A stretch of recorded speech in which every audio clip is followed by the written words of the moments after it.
Je vous salue encore au nom de Jésus-Christ.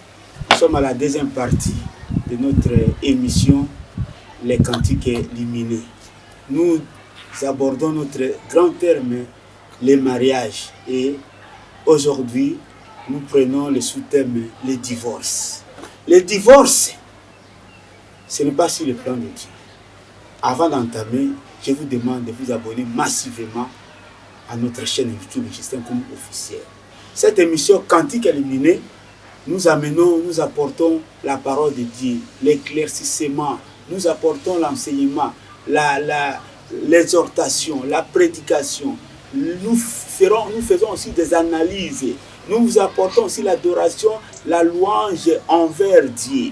C'est ça le but même de cette émission, les cantiques lumineux. Alors pour ne pas rater, je vous demande tout simplement de vous abonner massivement à notre chaîne YouTube Justin Koum officiel. Vous faites Justin Koum officiel, vous vous abonnez, vous aimez, vous partagez aussi. Et que Dieu vous bénisse. Vous aussi nous regardez sur notre page Facebook Justin Koum officiel. Et que Dieu vous bénisse. Je disais que le divorce, ce n'est pas sur le plan de Dieu.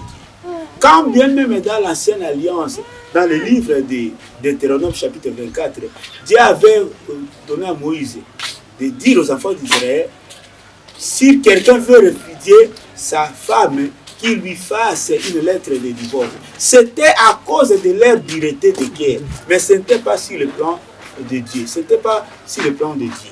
Alors maintenant, dans la nouvelle alliance, quand le Seigneur est venu, parce qu'il est venu accomplir, il est venu accomplir, c'est-à-dire il est venu arranger les choses. Et on lui a posé cette question. Je lis la Bible, je suis dans le livre de Matthieu, chapitre 19, je lis le 9e verset. Mais je vous dis que celui qui répudie sa femme, sauf pour infidélité, et qui en épouse une autre commet un adultère. Voilà. Celui qui répudie sa femme, c'est-à-dire Dieu ne veut pas le divorce. Dieu n'est pas pour le divorce. Les enfants de Dieu, quand nous nous marions, ce n'est pas pour le divorce que nous nous marions. Nous ne marions pas pour le divorce. Nous devons nous marier à vie, c'est-à-dire toute la vie. Il n'y aura que la mort ou l'enlèvement qui va nous séparer. Parce que dans le ciel, il n'y aura pas de mariage physique comme ça. Donc il y a des événements qui peuvent séparer le mariage, qui peuvent mettre fin au mariage entre l'homme et la femme. Le premier élément, c'est la mort physique. Quand un conjoint meurt, si le mari meurt ou la femme meurt, le mariage s'arrête là. Ou soit le jour de l'enlèvement, le jour où le Seigneur Jésus-Christ viendra nous prendre, nous, sa femme, église, pour aller dans la gloire, dans la joie éternelle. Ce sont les deux événements qui mettront fin au mariage. Alors, mariage, pour mettre fin au mariage, l'homme ne peut répudier sa femme qu'au cas d'infidélité. Dans d'autres versions, on dit fornication. Si la femme fait adultère, l'homme peut aussi pardonner. Il peut aussi pardonner. Il peut pardonner en pardonnant, mais il peut aussi répudier sa femme tout en pardonnant. Mais il peut aussi répudier. Il pardonne sa femme, mais il la répudie. Il n'a pas mal fait. Il n'a pas mal fait. Parce que Christ a dit, sauf pour cas d'infidélité. Si un homme répudie sa femme sans cause d'infidélité, cet homme-là commet un adultère. Mais si la femme a été infidèle envers son mari et que le mari l'attrape, là il peut la répudier. S'il la répudie, il n'a pas commis le péché, il n'a pas commis l'adultère. Donc il n'y a que le cas d'infidélité.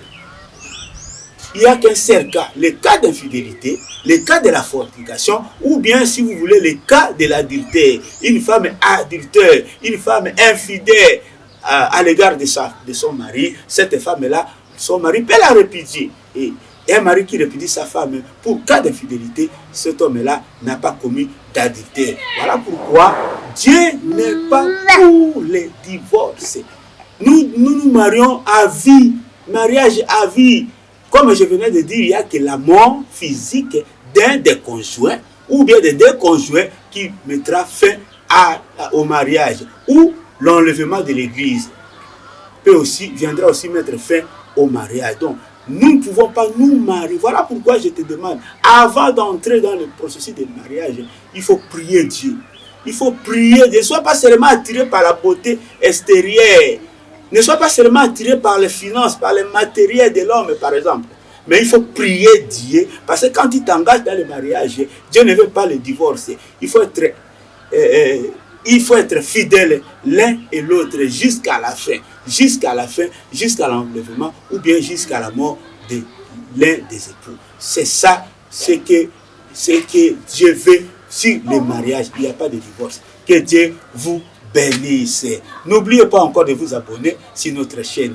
Nous aurons l'adoration, nous aurons la louange, nous aurons l'analyse, nous aurons l'exhortation, nous aurons l'enseignement, nous aurons aussi la prédication. Que Dieu vous bénisse.